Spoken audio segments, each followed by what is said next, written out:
Good morning mga anak! Good morning, teacher! Ayan, pwede ko bang tanungin sa inyo ano yung mga favorite shapes?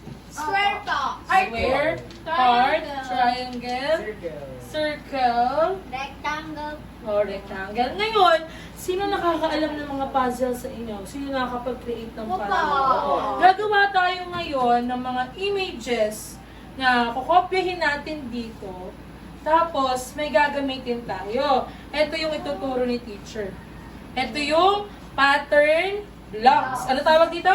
Pattern blocks. Sa pattern blocks, meron tayong makikita na 1, 2, 3, 4, 5, and last, ilang shape ang makikita natin sa pattern blocks?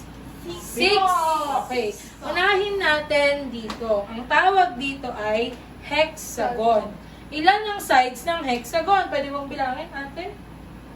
1, 2, 3, 4, 5, 6. Very good. So, dito naman, meron tayong tinatawag na 2 kinds of rhombus.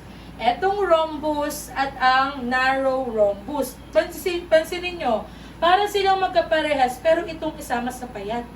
Kaya tinawag siya na narrow rhombus. Ngayon, ilan kaya ang sides ng dalawa na ito? 4 po.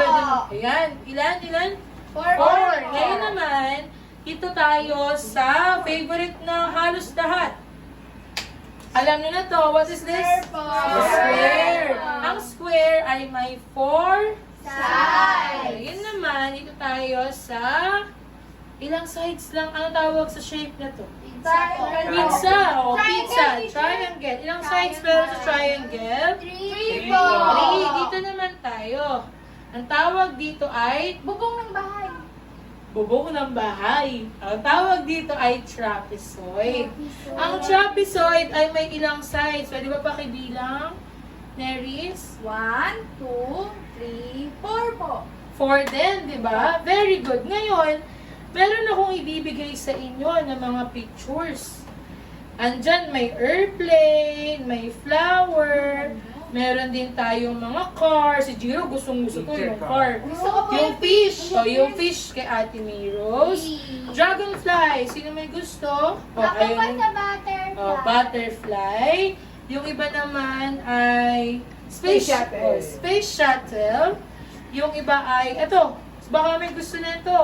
Giraffe. Ako po dog. Sa'yo, dog. Ito, may dog din tayo. Teacher, gusto Ito, ko may penguin. Ako po penguin. O, penguin. Balik tayo. So, yun na yung fish. Maganda rin naman yan. Ngayon, kukuha kayo dito ng mga gagamitin din yun na katulad ng nakikita ng mga sides dyan para makabuo kayo ng isang object or ng isang image. So, paunahan tayo ha.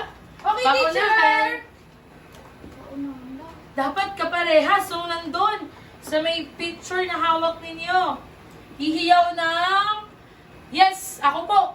Yung unang-una na makakabuo, makaka-create. Eh, very good. Okay. Dahan-dahan lang. Tapos ako, teacher. Oh, very good si Mayros. Ang nagawa ni Mayros ay Fish po. fish. Oh, how about the others? Okay lang yan. Penny pa ako. Malapit na yan. Teacher, hindi sakto yung triangle. It's Teacher, okay. finish. Finish na? Finish na iba? Finish. Finish. Oh, palakpakan ng mga sarili. Oh, Kuya Jiro, ano yung nagawa mo dyan? Space shuttle teacher. Oh, dito ay Penguin. oh, how about this naman, Mayros? Fish po. Si Mayros ang nauna. Dito naman. Butterfly, teacher. Dito. Dog po. Very good. Palakpakan ng ating mga sarili. So, dito marami pa tayong mga magagawa. Pero yan lang muna ang activity natin. Yay! Dapat kabisado natin yung mga sides para hindi tayo malilito and yung mga colors. Okay? Bye-bye! Bye, teacher! Yay! Kakain na tayo.